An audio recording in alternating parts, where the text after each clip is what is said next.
제가 한국 전쟁 전에 태어난 이제 그 노년기에 접어든 사람이라서 괜찮으시다면 제가 앉아서 좀 얘기를 해드려야지 싶습니다. 작년에 굉장히 큰 척추 수술을 해서 이제 자유롭게 걸어 다니긴 합니다만 오래 서 있는 게 조금 불편해서 양해를 구합니다. 죄송합니다.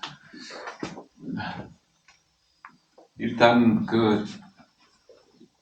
여러 건축사님들께서 저희 그 작품에 대해서 들여다보시고 또 1회 이 안양건축문화제의 첫 답사지로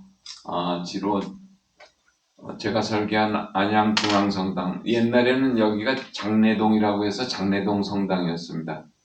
이 장례동 성당을 방문해 주셔서 정말 감사하고 저로서는 큰 영광입니다. 저는 사실 이렇다 할 학력이나 뭐 내세울 수 있는 경력은 없는데 그저 운이 좋아서 석사 하기도 없는 제가 성균관대학에서 유일하게 석좌 교수도 했고 또 정교수로 정년을 마쳤습니다. 그런데 해외에서도 마드리드 대학하고 그라나다 대학에서 한 1년 교환 교수로 가서 학생들을 지도하고 왔는데 저는 그냥 꾸밈 없이 닥치는 대로 일한다라는 정신으로 시작을 했었는데 처음에 괜찮습니다. 아마 배터리가 떨어진 거. 처음에 저한테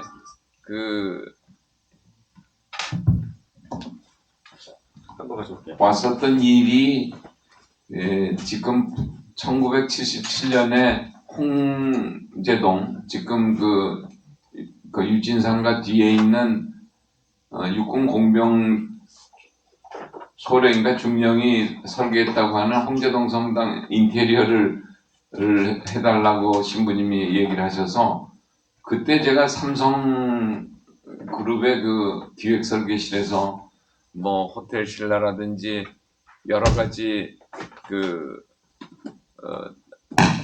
그룹의 작업을 하고 있었었는데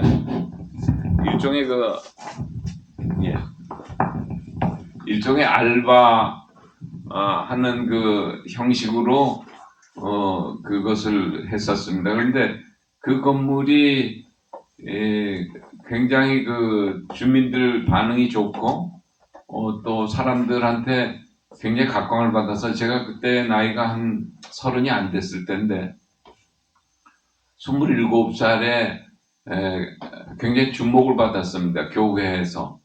그런데 1980년도인가 갑자기 한국 가톨릭 교회의 조선교구 150주년 기념미사를 여의도 광장에서 한다고 그러는데 그거를 갑자기 저보고 설계를 하라고 그래요. 그래서 제가 그거를 그냥 어떻게 했었냐면 홍제동 성당의 재단을 조금 독특하게 해서 아주 옛날 방식으로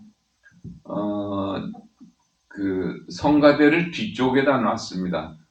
그것을 왜 옛날 방식이라고 하냐 그러면 여러분들이 학교에서 배우셨겠지만은 옛날에 성가대가 앉은 자리를 콰이어라고 하는데 그 콰이어라는 것이 소위 고위성직자석이라는 뜻입니다. 옛날에는 중세시대 때 줄의 사제가 노래를 부르면 시편을 낭송할 때 유일하게 노래를 부를 수 있는 사람들이 줄의 사제 옆에 있는 고위성직자들만 노래를 부를 수 있었기 때문에 그것을 이제 콰이어라고 하는데 그것은 로마 시대에 여러분들이 앰피시어터라고 하는 원형 극장 또는 그리스 시대의 야외 극장들을 보면은 앞에 무대가 있고 뒤에 이렇게 의자가 쭉 앉아 있습니다. 그것이 사실은 그 지방에 좀 높은 사람들이나 원로원이나 이런 사람들이 앉는 그 의자들인데 그 의자의 이름을 콰이어라고 했습니다. 그래서 그 콰이어가 한 단이냐 두 단이냐 이렇게 따졌단 말이죠.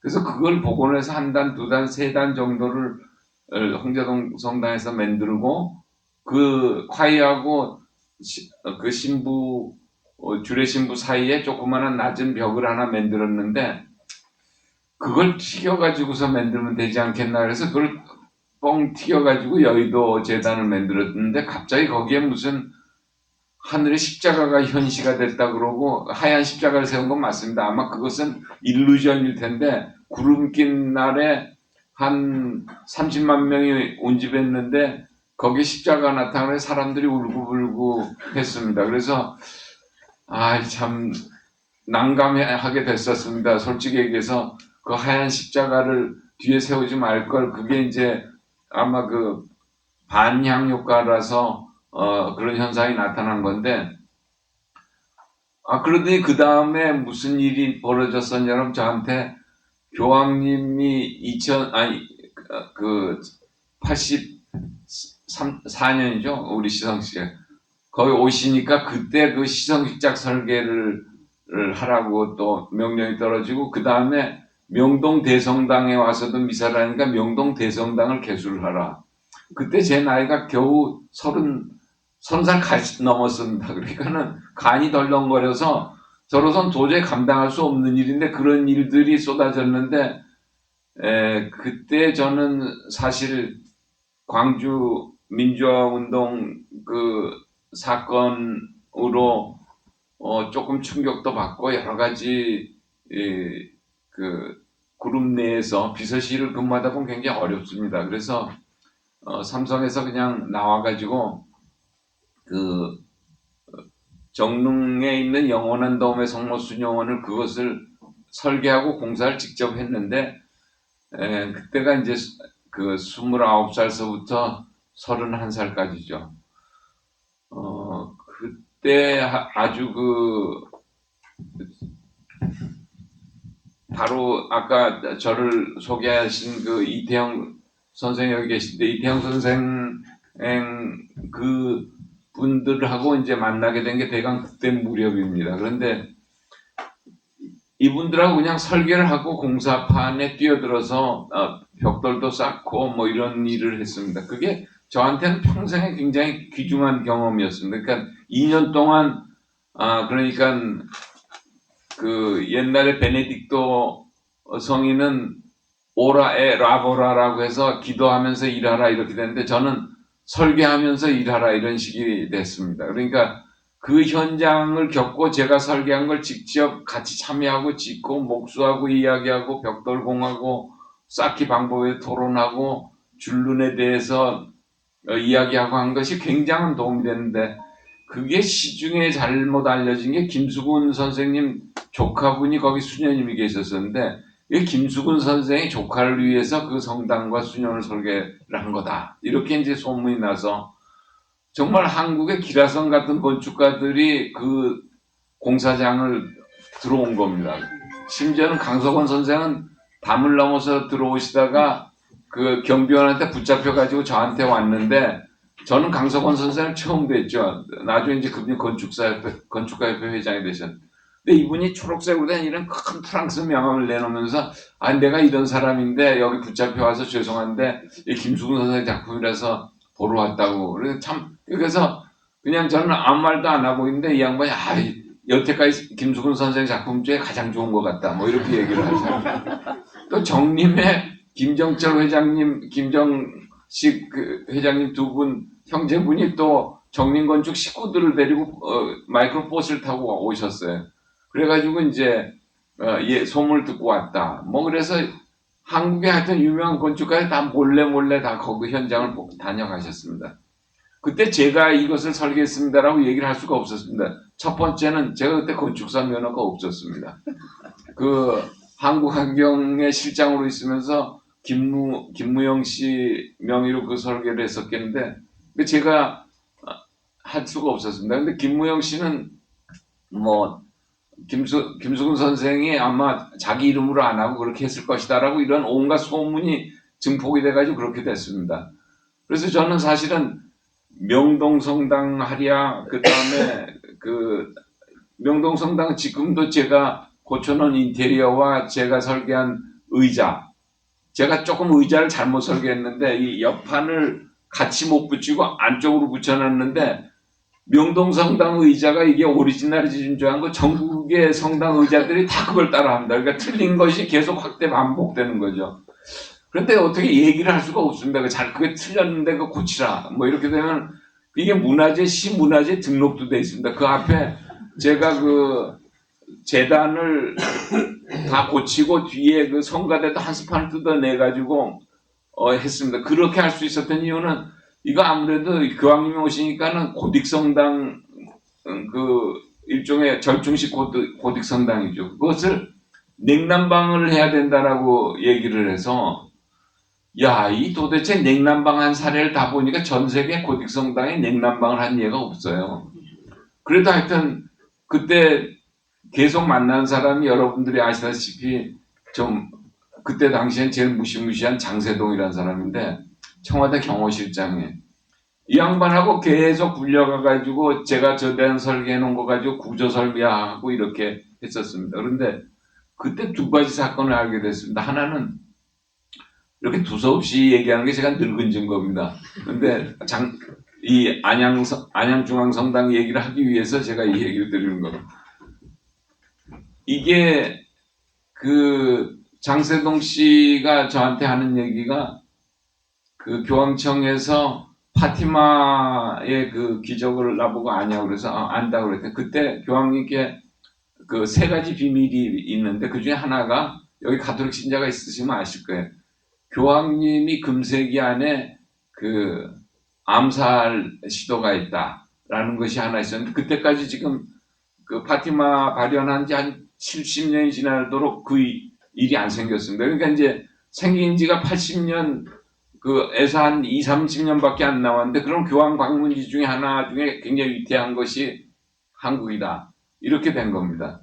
그래서 뭐 구조에서부터 이걸 다 하는데 구조도 제가 그 유명한 이창남 선생하고 일을 할 때라서 이거 다 이런 우리 한국의 최고의 뭐입니다. 그리고 제가 그걸 죽음으로써 보증을 하겠습니다. 하도 들볶길래 그랬더니 저를 이렇게 쳐다보더니 젊은이 당신 하나 죽는 건 아무 문제가 안 돼. 우리 올림픽을 앞두고 있는 대한민국이 완전히 이러면 날라가. 이게 지금 보통 문제인가 그 얘기를 해요. 그래서 그때 교황을 모시는 재단을 만든다는 게 얼마나 중요하다는 걸 그때 처음 알았고 그리고 이건 정말 신문에 안 난 에피소드인데 제가 다 설계했고 공사를 다 끝났는데 마지막 날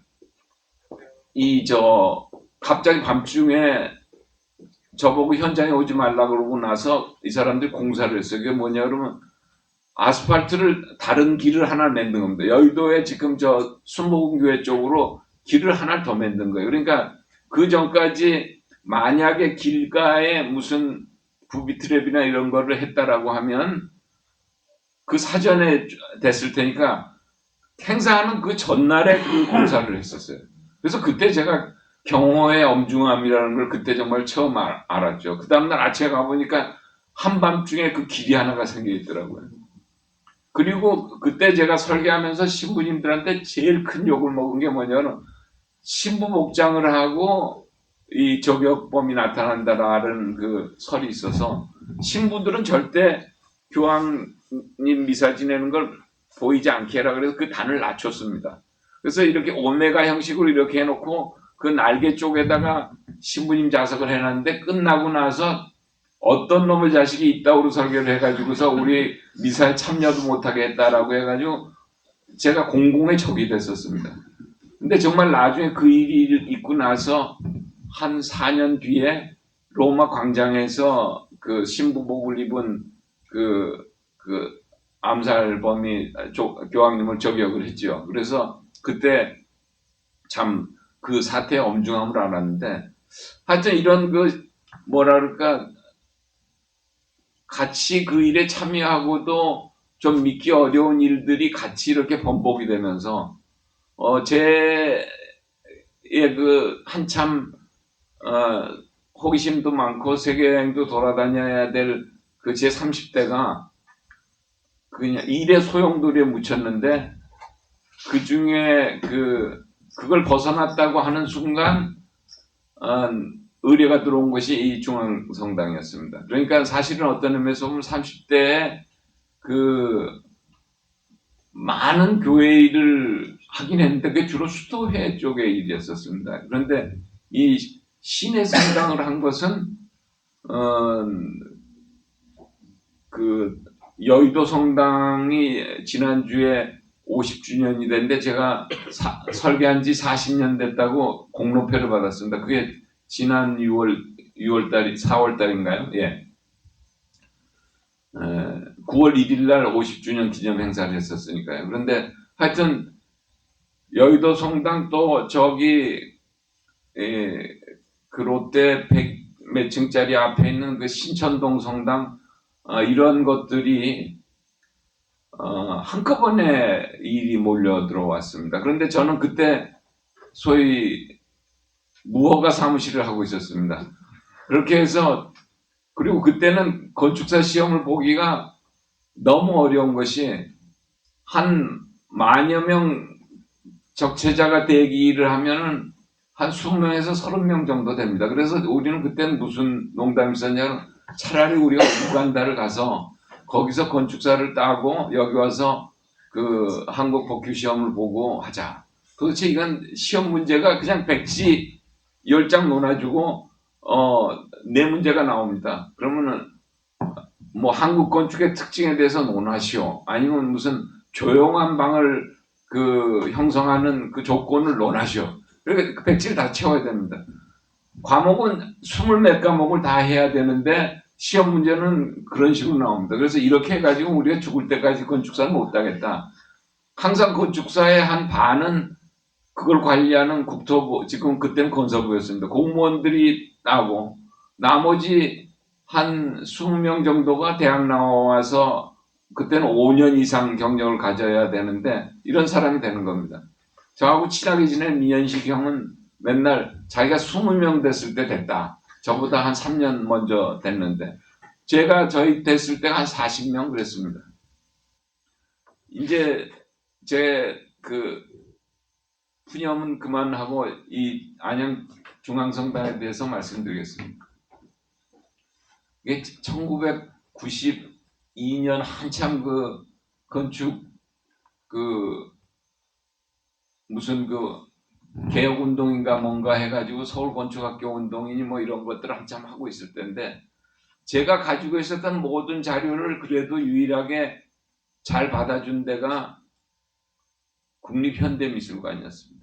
그래서 그거 제 자료를 가지고 지난 몇 년 전인가 종이와 콘크리트라는 그 큰 전시회를 열었는데 대부분 거기에 있는 건 제 집 창고에 있었던 겁니다. 그런데 왜 그걸 했냐 그러면 거기서 보면 다 이거 김영석 기증 이렇게 나오면 이게 전시관 꼴이 말이 안 되잖아요. 그래서 거기 학예 실장을 불러서 이걸 미리 내가 기증하는 걸로 하고 이거를 그냥 박물관 소장품으로 해라. 수집품으로.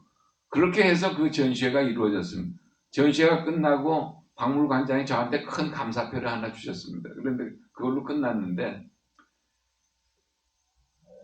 그 와중에 그 일의 와중에 이 일이 벌어진 겁니다. 그래서 안양 중앙 장례동이란 이 안양이 처음 생긴 이 장터거든요. 저는 사실 지금 와서 놀랬는데 오는 길을 잊어먹었습니다. 대단히 죄송하고 왜냐면 여기가 중앙부였었는데 저 위로 내려오려는데 내비가 이상한 길로 가더니 안양은 한참 저 아래라고 생각을 했는데 갑자기 안양 초입에 오른쪽 조그만 다리를 꺾어서 들어가라 그래서 이게 맞나 틀리나 그러고 한참 거기서 머뭇거리다가 들어왔습니다. 그런데 맞더군요. 그러니까 안양 중심이 저 아래쪽으로 내려간 것 같습니다. 근데 그때는 이게 중심이 된다라고 생각을 하고 설계를 했습니다. 그래서 소위 주변 풍경에 비해서 좀 과하게 됐는데 그 이유는 이것이 안양 그 수원교구의 주교자 성당으로 자리매김하도록 하라라는 그때 돌아가신 고건선 신부님의 그 마음이 있으셨습니다. 그리고 또 교황님이 오실지 모르니까 적어도 우리 한국에 그 큰 성당이 하나 있어서 거기서 전국에 있는 사제들이 다 모이는 그런 정도의 성지를 하나 만들어야 되지 않겠는가. 그래서 저한테 주문하신 게 2,500명이 수용하는데 무주 공간을 만들어 달라고 얘기를 했습니다. 그래서 그때 제가 무주 공간에 대한 공부를 한참 했는데 여러분들한테 이제 그 건축사 공부를 잠깐 하겠습니다. 판테온 성당이 우리가 알고 있는 굉장히 큰 무주 공간입니다. 그게 직경이 얼마입니까? 그리고 그것을 극복하려고 했었던 피렌체의 건축가 필리포 브루넬레스키가 또 피렌체의 산타 마리아 델 피오레 성당을 설계할 때 그 시도를 했습니다. 그 도움이 그 피렌체의 도움이죠. 그것이 38m입니다. 직경이. 결국 실패했습니다.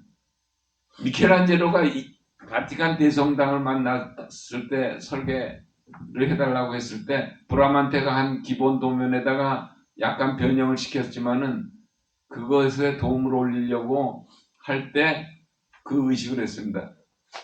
비트루비우스가 언급한 그 건은 없죠. 그 비트루비우스는 그것부터 좀 더 먼저니까.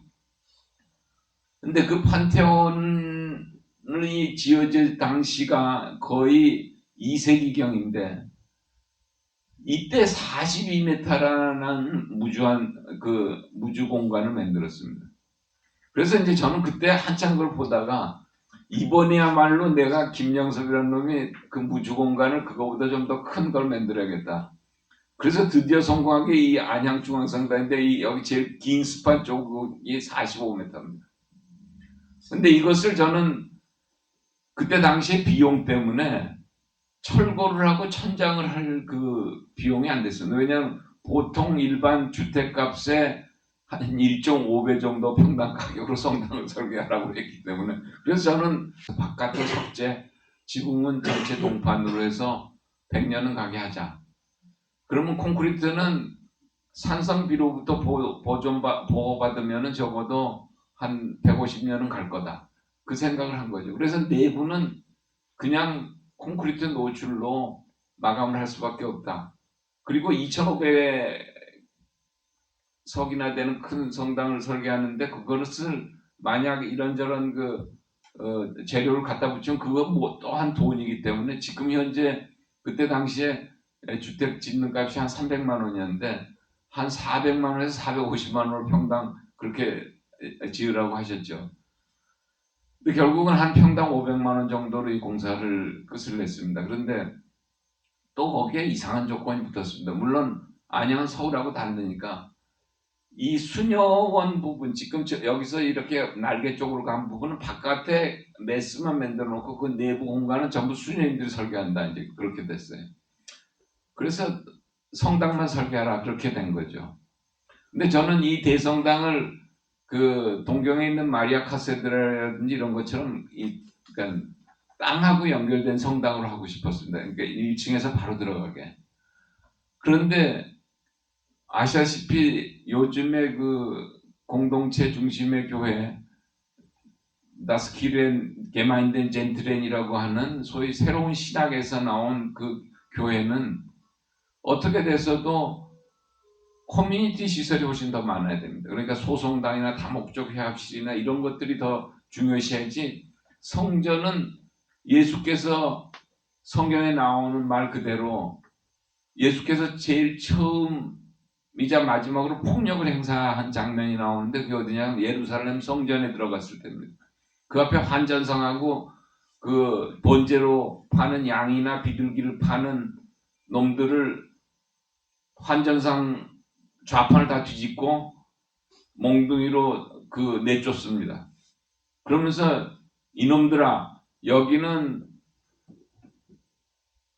어떤 곳이냐 하면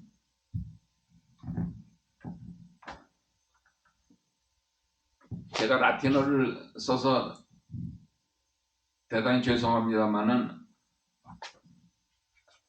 오라에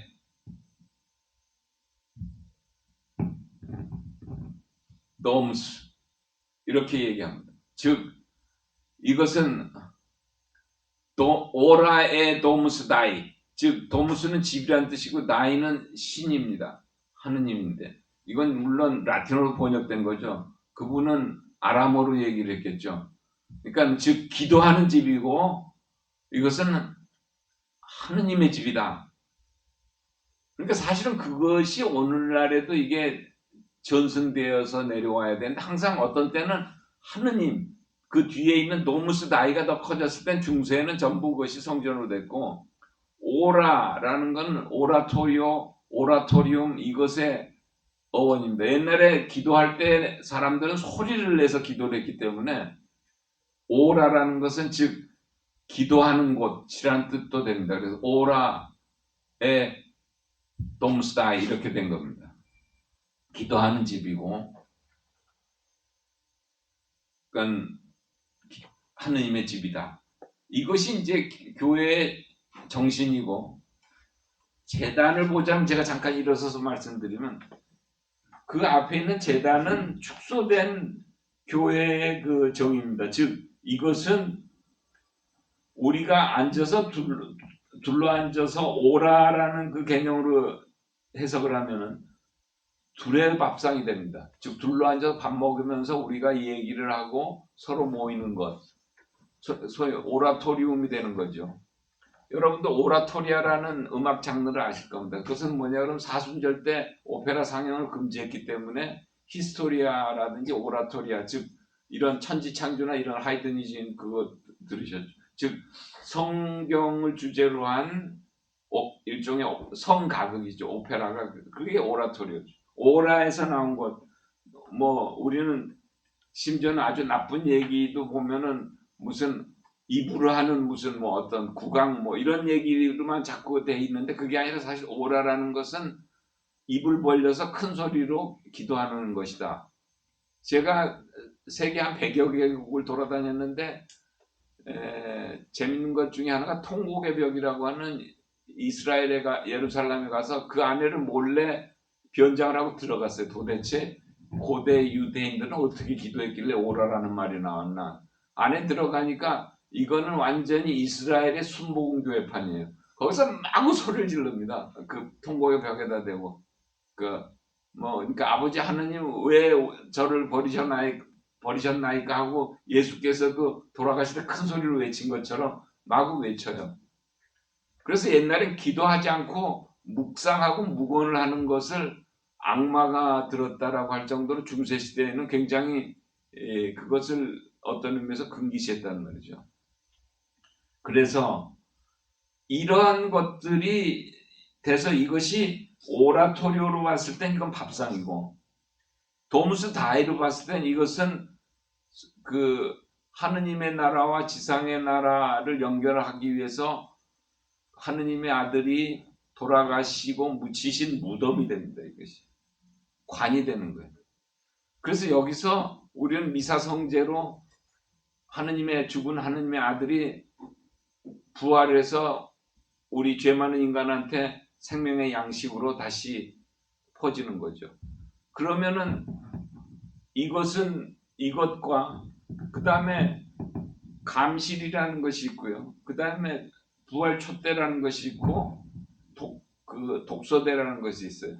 독서대라는 것은 뭐냐 그러면 하느님은 말씀 그 자체이시다라는 것으로 돼 있고 하느님의 그 말씀을 하느님의 계시를 말씀과 계시를 그것을 글로 쓴 것이 성경이다라고 해서 소위 독서대라는 것은 하느님과 동등하게 생각하기 때문에 그것은 버피툼이라고 해서 그것은 별도로 더 드높여지는 거라는 거죠.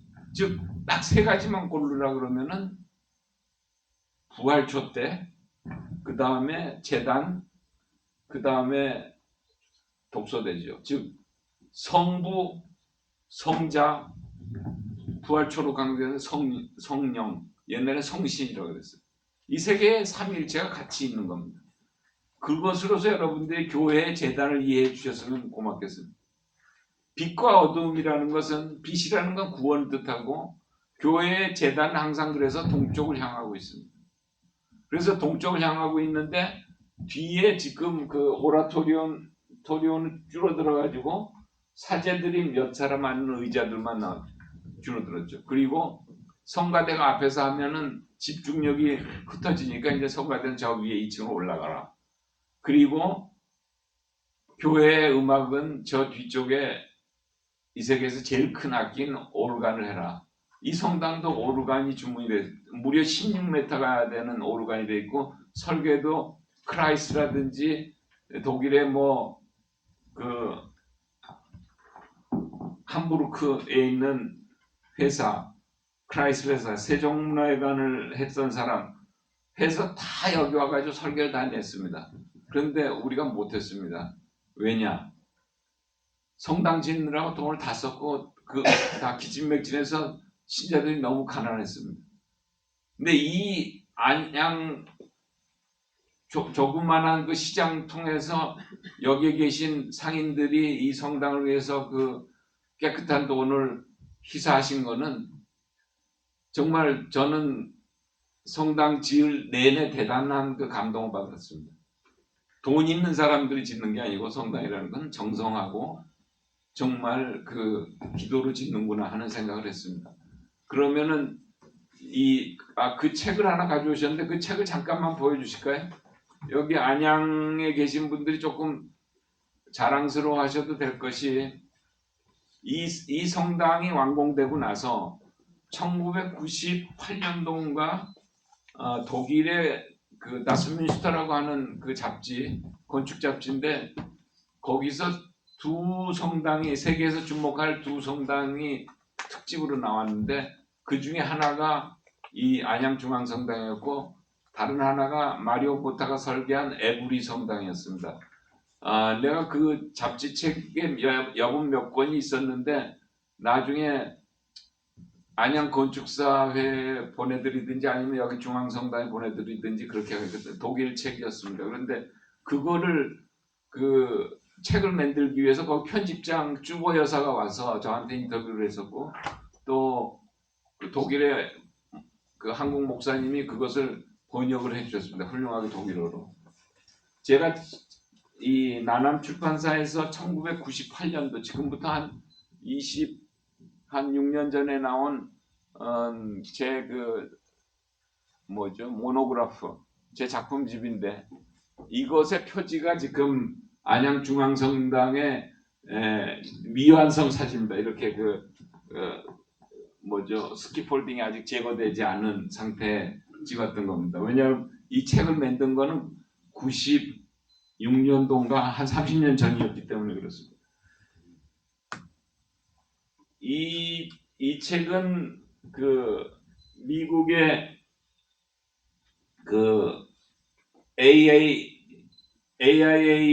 그 저널을 출판하는 전 세계에서 굉장히 유명한 이미지 퍼블리싱 건축 전문 회사인데 여기에 제가 전 세계 100명의 마스터 아키텍트 중에 53번째로 출간이 됐습니다. 여기에도 안양중앙성당이 되어 있습니다. 이것은 이 성당하고 이태영 씨께 안양건축사회를 대신해서 드립니다. 그래서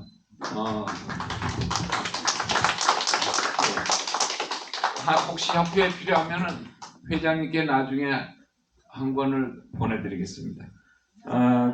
그러면 대강 이제 그 노인 얘기는 그만 듣고 올라가서 그냥 답사를 하시는 게 어떨까요? 너무 시간을 많이 뺐었나요? 죄송합니다.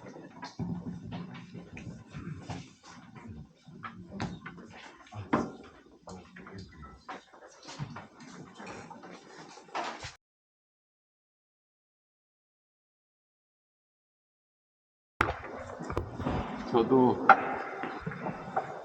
거의 한 30년 만에 와 보는데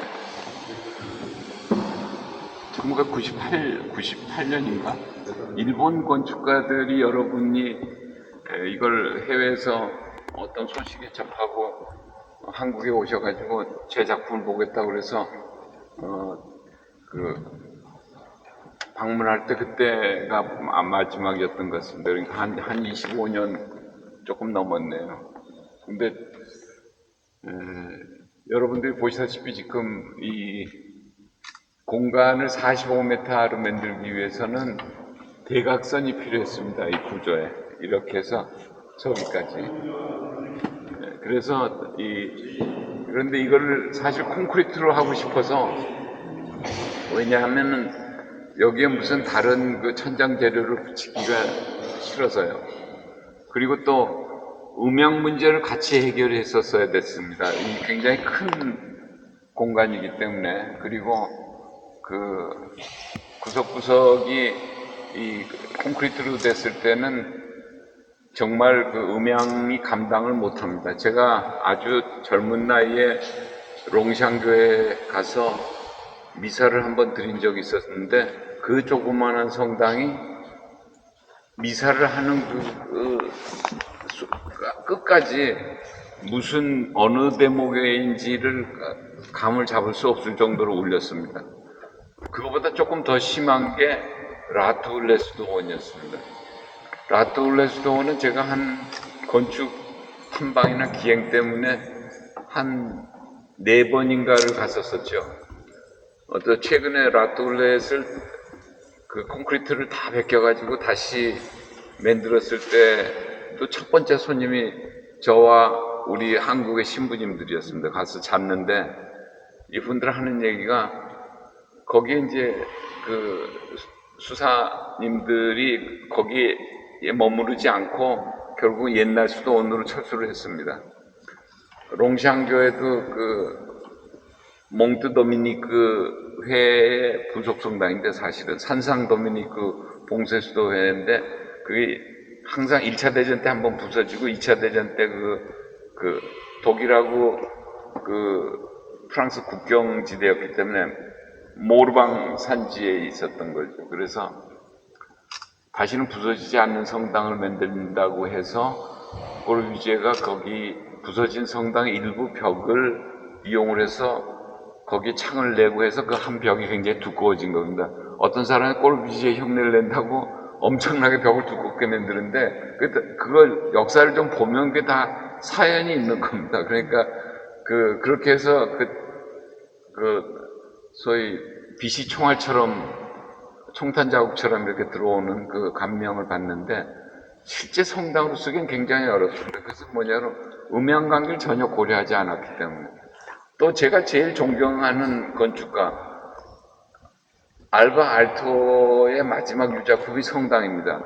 리올라 교구 성당인데, 거기서도 한 4번을 방문했는데 맨 건축학도들하고 가서 이렇게 떠들고 가기만 했지 미사를 지내보질 않았는데, 한 10년 전에 사제연수학교 교수를 하고 있었기 때문에 제가 그 해화동 신학교의 그 중견 사제들이 어차피 클라이언트들이 되니까 한 30명을 끌고 가서 미사를 지냈습니다.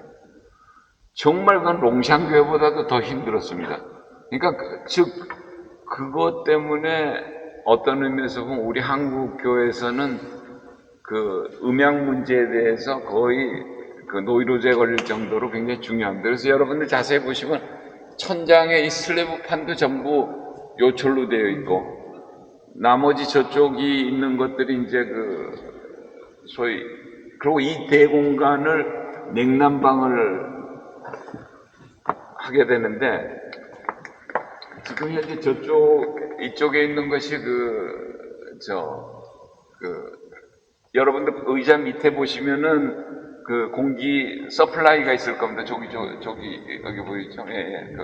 저것은 명동성당 때 냉난방을 하라 그러는데 전 세계 어디도 고딕성당 냉난방 자료가 없고, 또 우리 한국의 삼신설빈이 뭐 이런 유명한 데 다 물어봐도 그런 그 말도 안 되는 얘기는 하지도 말라고 그래서 제가 생각해낸 게, 명동성당 바닥을 파서 플로아 닥트를 만들고 거기서 공기 저항을 이용을 해서 시원하다고 느끼는 건 사람만 시원하다고 느끼는, 그러니까 1.8m까지 있다가 그 다음엔 더워지든 말든 상관하지 않는. 그러나 일반 공조학회는 항상 에어볼륨 전체 계산을 하거든요.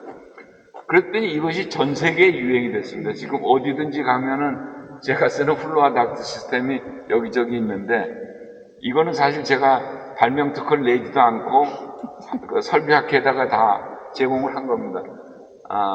이것이 이 냉난방 시스템에 하나가 있고, 또 하나는 밑에 가면은 맹파라는 방식이 그때 나왔습니다. 인천공항 그 설계를 그때 영종도 시작할 때 그때 제가 정보를 입수해서 웨이브, 그러니까 우리가 지금 마이크로웨이브처럼 그 마이크로 쿨링 웨이브라는 것이 있거든요. 그래서 이 성당에 들어오는 입구에, 왜냐면 뻥 뚫려 있기 때문에 이걸 전부 시원하게 만든다는 게 참 어렵습니다. 전기도 많이 들고. 그래서 그때 가장 최신 설비를 최첨단, 요거는 제 아이디어였고, 요 아래는 웨이브 방식으로 했죠. 여기는 왜 웨이브 방식으로 안 했냐 그러면, 여기서 웨이브 방식으로 하면 그 알이 너무 큰 겁니다. 이게 존재감이. 그래서 여기선 그걸 안 쓰고 이것을 썼습니다. 앞으로 저는 이런 대공간 설계할 때 이제 저는 북남은 한 20년쯤 지나면 안경에 달려있는 이런 그걸로 미사의 그 현장 생중계가 되고 여기서 나오는 스피커로 이것을 다 보기 때문에 이제 이런 음향 고민 없이 해결될 수 있으리라고 봅니다. 확신합니다. 그거는 지금도 스페인에선가 한 혁신적인 교회는 그 각 여기에 조그만한 송수신기가 있어서 거기서 그 문제를 해결하고 있었습니다. 그래서 건축가들이 좀 더 적극적으로 나서고, 그 다음에 또 하나 여러분들 실무적인 팁을 드릴 건, 여러분들 아마 제가 건축가로서 유명한 것보다 일반 사람들한테는 오디오의 유산이라고 해서 한국의 음향기기에 대한 책을 쓴 사람으로 유명할 겁니다. 그게 우리 한국에서 제일 비싼 책이고 두꺼운 책인데, 거기에 보면은 이런 것이 나옵니다.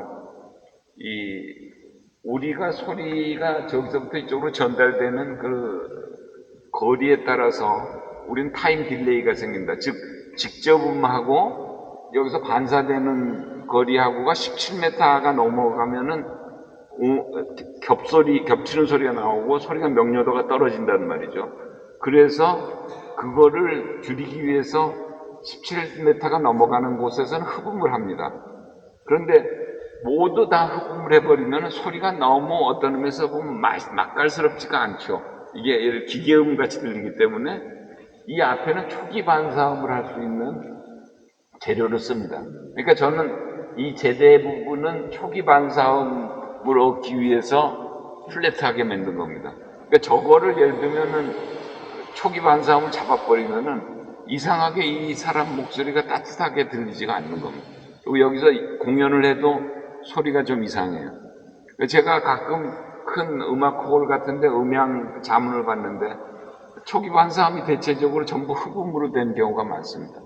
그리고 저 안에 같이 동굴의 음향이라고 하는 저 움푹 들어가 있는 오바행이 돼 있는 쪽은 엄청나게 저기에 소리가 들어가서 튀어서 나올 때 사고 뭉치들이 나온다라고 생각하시면 됩니다. 그러니까 저 뒤는 거의 완벽하게 흡음이 되고, 그래서 천장도 우물 천장처럼 이렇게 했는데 재료를 딴 걸 덧댈 수가 없으니까 콘크리트를 저렇게 방음을 한 것이죠. 흡음을. 저 위는 사실은 이것 때문에 이 성당이 굉장히 많이 울리는, 저희가 16m짜리 제일 큰 파이프 오르간 자리입니다. 파이프 오르간을 놓으면은 그거 자체가 굉장히 많은 요철이 있어서 이 정도 올리지가 않죠. 그래서 그것을 빨리 놓는 것이, 다른데 음향장치 돈 들이는 걸 저기다가 집어넣는 게 음악도 없고 그렇게 되는 걸 겁니다. 혹시 이 성당 관계자들이 나왔으면 꼭 그걸 한번 알려주셨으면 좋겠습니다. 그래서 여기에 있는 이 14처도 사실은 최영심 씨라고 제가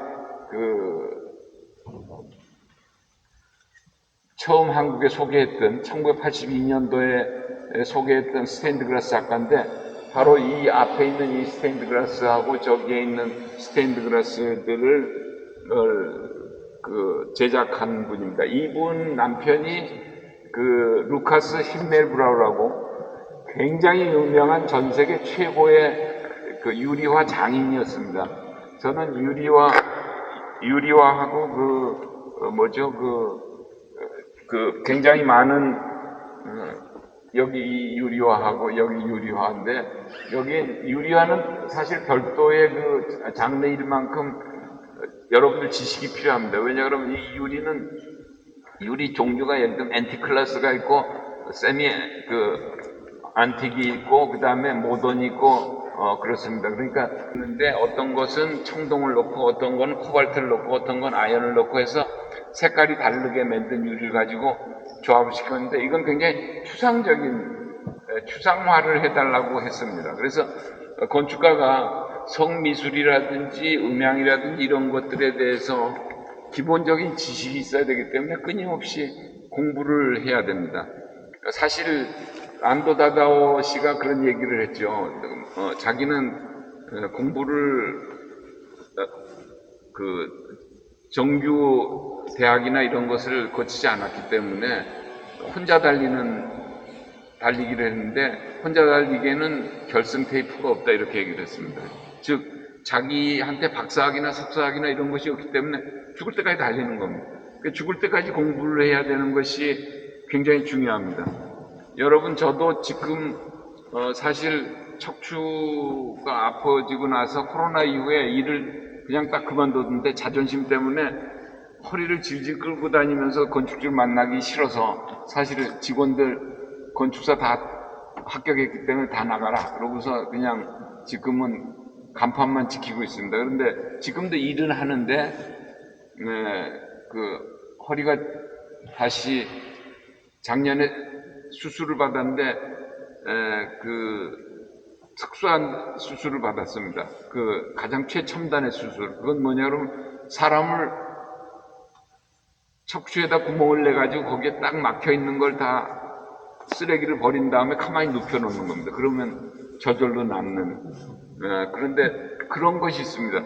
이 음향이나 이런 모든 것들도 보면은 여러분들이 항상 사람이 없을 때 와서 음향 체크를 합니다. 이러면은 사람이 꽉 찬 미사일 지났을 때 전혀 다른 현상이 나옵니다.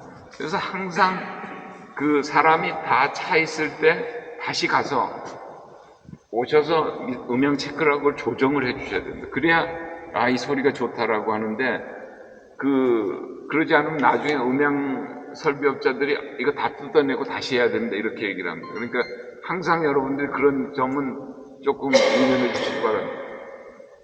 내부는 별 제가 말씀드릴 게 없는데 다만 이 안에 들어가서 제가 반대를 하나를 보여드릴 수가 있습니다. 그럼 이 반대편까지 노출 콘크리트로 했느냐? 그렇지가 않습니다. 여기서 보이는 면만 노출 콘크리트로 했고 왜냐하면 비싸니까 나머지는 미장을 했습니다. 근데 그 미장을 하는 분이 굉장히 신심이 깊은 분이라서 노출 콘크리트 같이 미장을 하겠습니다. 근데 정말 노출 콘크리트 같이 미장을 했어요. 한번 여러분들이 가서 보시고 칭찬해 주시기 바랍니다. 그분도 안양 출신의 분이었습니다. 그리고 혹시 여기서 워낙 평면은 빤해서 볼 곳이 없습니다. 다만 의자는 가장 저렴한 걸로 해서 이게 무슨 보르네오인가 인도네시아에서 만들어 놓은 거를 가져오셨다고 합니다. 그래서 제가 디자인한 것을 쓰지를 못했고 제대 역시 마찬가지입니다. 그래서 제대 상판을 제가 저 앞에 있는 초록색 소위 저것이 제이드입니다. 하나하나가 이제 성경의 편수를 뜻하는데 그게 교회에서 우리 너무 비싸서 인수를 못하겠다 그래서 할 수 없이 그걸 제가 돈을 주고 저희 집 지금 초록색 방 테이블을 쓰고 있습니다. 그래서 하여튼 이걸 보면은 항상 중앙성당을 기억을 합니다. 30년 전 아주 잘 쓰고 있습니다. 제대가 너무 근사해서 오는 사람마다 도대체 이게 어디서 온 물건입니까? 그렇게 얘기해요. 이게 그래서 교회 제대로 쓰일 뻔했던 테이블입니다. 그렇게 얘기해요. 근데 그리고 이제 주문이 그 뒤에 오신 주문이 저는 여기에다가 이거 자체가 십자가라서 이것이 좌도 우도를 뜻하거든요. 그리고 가운데 십자가는 정말 작은 소년상을 놓고 싶었습니다. 그런데 장동호 씨가 아름다운 소년상을 부활하는 십자가상도 만들고 그랬었는데 이것은 임송자 교수의 작품입니다. 이분은 구상조각가로 세계적으로 유명한 분입니다. 세계 식량농업기구의 메달이 이분이 하신 분입니다. 그래도 하나 고마운 것은 이 스테인드 글라스나 이런 성미술에 대해서는 굉장히 어려운 형편인데도 불구하고 이 교회 측에서 제 제안을 받아들여 주셨습니다. 그래서 저는 이런 의자나 가구 같은 건 기꺼이 양보했습니다. 왜냐하면 나중에 이제 이건 달리 바뀔 수도 있을 거니까요. 그래서 이 뭐 고해실이나 이런 것들은 제가 설계한 게 아니고 아마 외관 수도사나 여기에 동네 목공소에서 아마 만드신 것 같은데 요거 여기 있는 조금 색깔이 밝은 것들은 제가 한 것이 아니 제가 한 것은 요 바깥에 있는 문들은 제가 한 것입니다. 다만 이거 파기만 해가지고 끌자중만 한 겁니다. 그러니까 생각보다 저것이 비용이 많이 들지 않은 겁니다. 스프루스를 이렇게 쭉 집성을 해가지고 이 조각도로 끌로만 판 것이죠. 제가 사실 아무리 돈이 없어도 꼭 해는 일이 이런 것들입니다. 이런 코나 같은 이거를 예를 들면은 요렇게 짜게 해서 한다든지 하면은 풍미가 너무 떨어집니다. 즉, 진실된 재료를 쓰라고 했거든요. 그래서 이게 이런 코나나 이런 것들은 다 이렇게 만들었죠. 바깥에도 마찬가지일 겁니다. 바깥의 동물은 여러분들이 좀 이 안양에 자랑을 할 만한 일이 있는데 제가 사실 굉장히 한국의 중요한 건축 두 가지의 외장을 새로 만든 게 있습니다. 하나는 안양중앙성당으로 한국의 최초로 대형 석재를 조인트레스 공법으로 만들어서 지금까지 이 곡물 자국이 없이 깨끗하게 보이는 거. 그러니까 조인트를 두지 않는 거.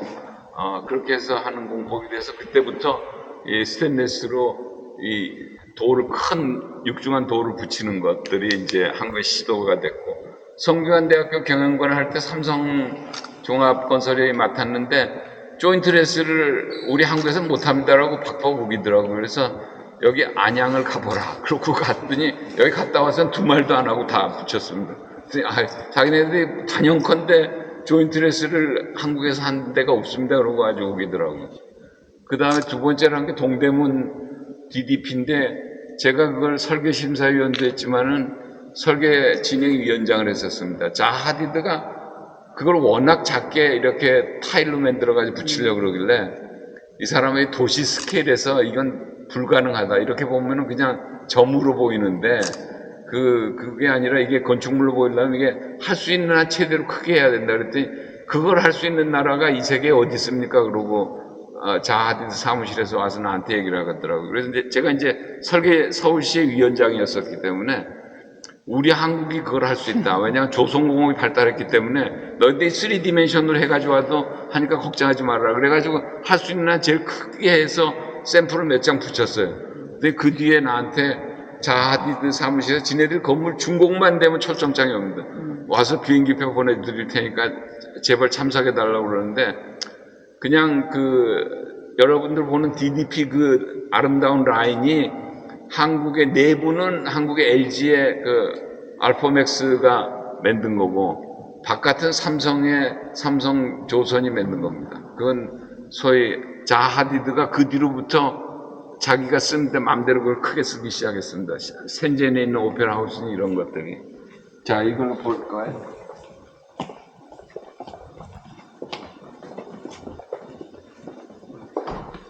그러니까 여기에 쓰여진 이 재료들 자체가 사실은 어떤 의미에서 보면은 다 구조재들입니다. 그죠? 여러분들. 그리고 소위 혼이라든지 이런 것들도 어떤 의미에서 보면은 다 그런 것들이죠. 이게 거의 한국의 최초의 노출 콘크리트가 이렇게 대대적으로 쓰여진 것이 별로 많지가 않습니다. 이게. 근데 이 금강에서 이 일을 했었는데 여기 또 큰 에피소드가 하나 있어요. 바깥에 최초로 제가 냉장고에 쓰이는 발포 스티로폼을 발포 우레탄을 썼습니다. 근데 그게 제일 위험한 게 하나는 주변에 비산될 경우에 차량이나 이런 데 붙일 땐 차량들 도색을 다시 해줘야 됩니다. 이게 안 떨어지니까. 그래서 이 주변에 전부 비닐을 덮어 씌우고 했는데도 그게 안에 완전히 들어가면 괜찮은데 연소가 되면 문제인데 거기에 그 문제가 있었습니다. 제가 아까 그 조인트레스 공법을 썼다 그랬지 않았습니까? 근데 공정을 맞추느라고 일부는 단열재가 올라가는데 일부는 석재를 붙이고 있었습니다. 석재를 붙이던 사람들이 담배 피우다 고속에다 집어넣은 겁니다. 그래가지고 불이 났어요. 특히 저 앞에, 저 제일 높은데. 그래가지고 뭐 한 난리가 났죠. 그래서 근데 다행히 진화가 잘 됐고 금강이라는 그 회사에서 전액 배상하기로 해서 하여튼 위기를 한번 넘겼습니다. 안 그랬어요. 요즘 같았으면 아마 제가 무슨 산재 뭐 해가지고 깜빵에 한번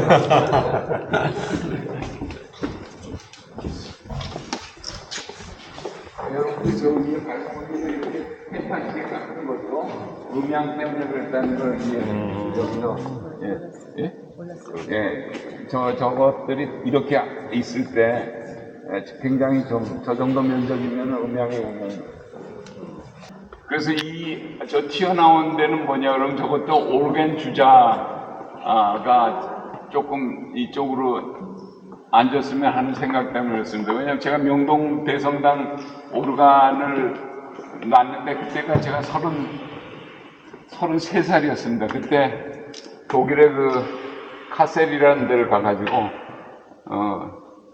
그 헤르만 보슈 회사의 오르간을 주문하는데 여러분들이 절대 잊지 말아야 될 것은 오르간 설계는 건축가가 하는 겁니다. 그러니까 그 전체 외관 디자인 이런 거 아니면 적어도 그 오르간 회사에서 나온 여러 가지에서 보고 이거는 이게 맞겠다라고 해서 하는데 한국에서 그냥 오르간은 오르간 회사가 맡기는 걸 하는데 독일에서는 그 건축가들이 어떤 형상을 원하는 스케치를 해달라라고 얘기를 해서 그거에 따라서 만듭니다. 그래서 여기 이게 제일 파이프가 긴 게 16m짜리가 할 수 있도록 그 스탑이 한 48개짜리가 할 수 있도록 그렇게 한 것입니다.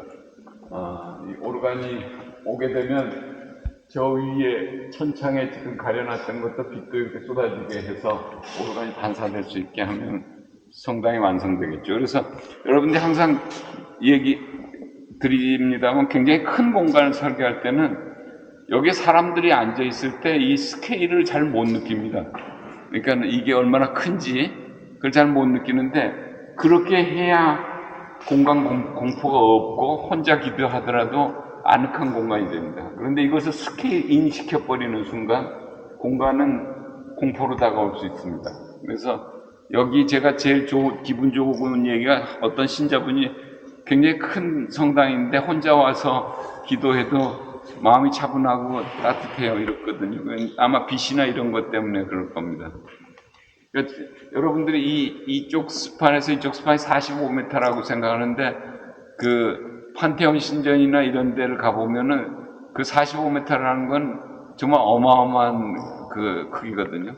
베드로 대성전도 그렇잖아요. 베드로 대성전이 43m란 말이죠. 아니 42m란 말이죠.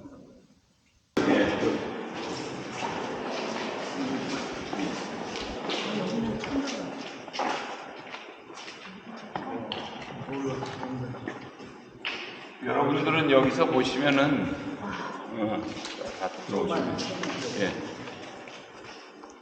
파이프 오르간 왜 뒤가 이렇게 넓으냐라고 생각할지 모르지만 실제로 파이프 오르간이라는 건 우리가 보이는 건 여기까지밖에 안 보이는데 뒤에 컴프레셔나 이런 여러 가지 기계가 이 정도 필요합니다. 그래서 이 파이프 오르간이라는 것 자체가 규모에 따라서 이 폭이 넓어지니까 설계하실 때 그걸 반드시 같이 고려하셔야 됩니다. 그리고 이 파이프 오르간 주자가 왜 이 앞에 나와 있어야 되냐면 이 거울을 파이프 오르간에 거울이 있어가지고 저 미사가 진행되는 것이 여기서 보여야 됩니다. 그러니까 저기서 뭐 도나노비스 파체모 어쩌고 저쩌고 하고 이제 딱 노래가 시작이 되고 끝났을 때 그거를 지휘자를 보고 또 저 미사 집전하는 사람을 여기서 봐야 되기 때문에 꼭 앉아서 이렇게 백라이트로 그래서 이게 이 각도를 다 계산을 해서 그 파이프 오르간 좌석을 만드셔야 돼요. 여러분들 이제 이걸 보시면은 지붕 수리를 하기 위해서 이 계단을 전부 설치해 놓은 걸 보실 겁니다. 그리고 가랑이불을 긁어내려고 그런 것인데, 그 다음에 이제 이거는 전체가 또 그 동으로 돼 있으니까 피뢰침 염려는 없는데, 저는 어떻게 생각했냐면 언젠간 이 다세대 주택이 아파트로 변할 거다라고 생각했어요. 여기 중심이니까 주상복합. 그럼 이 성당이 내려다 보일 텐데, 아, 성당 지붕이 저렇게 지저분해 이렇게 보이는 게 아니라 파리 노틀담이나 이런 데처럼 성당 위도 올라가고 하는 것이 좋지 않겠나. 여기 사실 난간만 만들면 이거 자체가 관광지나 또는 무슨 클라이밍 요즘 젊은이들이 하는 거 그게 되거든요. 이게 길이니까. 여기 보면 구조가 고스란히 보일 겁니다. 그죠? 노가다가 저런 집 하나 보니까 집으로 내려가겠다. 자, 여기 이렇게 저쪽으로 보시죠. 그런데 저기까지는 아파트가 들어섰네. 옛날 저기 없었는데. 그러니까 저게 점차 일로 오지 않겠나 그런 생각을 합니다. 예. 예. 회장님. 이쪽에서 찍을게. 여기서. 그래도 우리 총회장님 사실 여기 종탑까지 예. 보시라고 안에 종탑이 예. 있어. 이 안에 종탑은 저 옛날 요게 원래 그 종탑 하나가 이 안양 장례동 성당 종이 하나 네, 있었는데 원래 이제 바뀌었습니다. 예, 그러다가 예, 나중에 예. 그 뭐죠 그 때대움 그 사은찬미가. 예. 사은찬미가. 예, 사은찬미가로 예. 칼스루에서 가져왔는데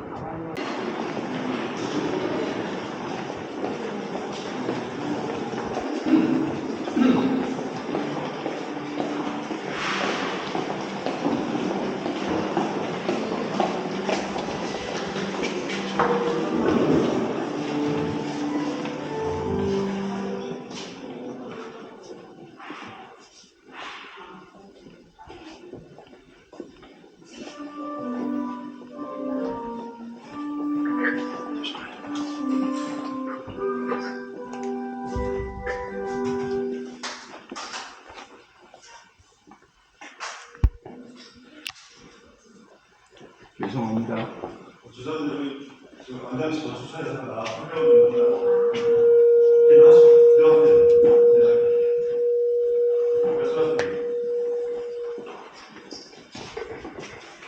여기 보이시는 소송당 그 독서대, 그다음에 제대, 그 부활초 때는 부활절만 나오는데, 근데 제대에 보면 굉장히 재밌는 게 저 안에 작게 돼 있는 것은 그 무덤을 상징하고 하는 것이고요. 갇혀져 있는. 요 위에 둥그런 것은 두레상을 상징하는 것입니다. 그래서 이 교회 공동체가 제일 먼저 모인 게 꿈란이라고 하는 그 SNF파들이 그 예루살렘 근처에서 모였는데 그분들이 제일 처음에 이 모이는 하나의 공동체를 만들었는데 그것에서 소위 밥상을 가져다가 썼었다. 그래서 그때 제대가 시작이 되었다. 이렇게 얘기를 합니다. 그리고 이 독서대는 아시다시피 그 두꺼운 성경책이 보이지 않도록 해야 분심이 없습니다. 그러지 않으면 그래서 앞이 조금 높습니다. 저것이. 그리고 저것이 너무 크게 차지하면 시각적인 방해를 주기 때문에 그렇죠. 이 십자가가 제일 그 중심이 되는데 여기는 그냥 저기 그 이 벽을 어떻게 처리를 했냐 그러면은 인조석 그 종석이라고 옛날에 인조석 갈기라고 하는 독이다시 재료가 있었습니다. 그거를 이 미장을 해놓고 이렇게 벽에다가 이렇게 뿌리기, 그것이 하나가 있고요. 두 번째 방법은 긁어서 떨어뜨리기라고 하는데 일본말로 각기오도시라고 합니다. 이렇게 그 침봉, 그 꽃꽂이 하는 그 침봉으로 이렇게 굳기 전에 이렇게 긁어서, 이런 것이 방음 효과도 있고 굉장히 저렴한 그 재료들입니다. 어떻게 이 예산에 맞출까 하는 것들이죠. 여기는 웬만한 그 조그마한 소교의 성당 규모로 2층도 꽤 큽니다. 이 안에는 내부 콘크리트 구조, 워플 구조가 흡음을 하도록 그렇게 되어 있죠. 자, 나가겠습니다. 이게 큰 돌 하나가 이게 뭡니까 붙인 것을 볼 수가 있습니다. 그죠? 굉장히 자세. 그러나 이것은 이거 자체를 할 때 소위 이것은 이제 도드락 다듬이라고 하는데 요즘 잘 안 쓰는 재료입니다. 그런데 이게 이제 오픈 조인트 한 뒤에 이 아래층만은 오픈 조인트를 하지 않았습니다. 왜냐하면 담배꽁초를 넣을 수가 있기 때문에. 그래서 이 아랫부분은 그 뒤에 아마 교회 측에서 이것을 전부 치오콜로 메꾼 것 같습니다. 그런데 한 15년간 오픈 조인트로 쭉 하고 있었어요. 이게. 그런데 지금 이 치오콜이 그 뒤에 개발이 돼서 비초산계 그 치오콜이 나와가지고 옛날에 여기 곰팡이들이 피었었잖아요. 때가 이게 번지는 것 때문에 사실 그 오픈 조인트를 하면 훨씬 돌의 두께가 보이니까 음영감이 살아나고 좋은데 지금 이렇게 오픈 조인트로 크게 돼 있는 건 성균관 대학이 있는 경영관이 그렇게 돼 있습니다. 그래서 그 건물은 항상 새 건물 같이 깔끔하게 보입니다. 그 오래된 건물인데 이 천장도 보시면은 여기 이제 많은 파이프라인들이 지나가고 하니까 이 천장을 했죠. 그런데 이거는 어떻게 했느냐로 여러분 자세히 보시면 어디서 본 듯한 비례일 겁니다. 여러분들 옛날 우리 브라운관 그 컴퓨터 보면은 그 뒤쪽에 그 소위 말해서 열이 나니까 거기 배기구가 있는데 그 디자인을 확대해서 쓴 겁니다. 그러니까 저런 것들은 주변에서 있는 그 비례들이 좋은 것들은 그냥 쓰는 거라는 거죠. 그래서 그거에 맞는 기성 제품들을 가지고 천장을 쓰면은 그렇게 큰 어려움이 없이 할 수 있는 거고 등들도 거기에 시중에서 나오는 그 등들을 그냥 그 같은 컬러로 칠해서 그렇게 한 것입니다. 결국 여기서 제일 그때 당시에 첨단 기법을 한 것이 소위 요즘은 그냥 흔히 쓰고 있는 거지만은 단열바라는 겁니다. 그때 막 나왔는데 이게 엄청나게 비싸가지고 저희는 어떤 생각을 했으냐 바깥 발을 만들고 안에 발을 따로 사서 두 개를 접합시켜가지고서 만드는 가격 절약형을 썼는데 요즘 이제 공장에서 단열바가 네오프렌 가스켓으로 이렇게 다 나오니까 괜찮죠. 그래서 지금 이 건물이 그나마 깨끗한 게 안에 춥더라도 이렇게 이런 물이 질질 흐르거나 그것이 없는 거예요.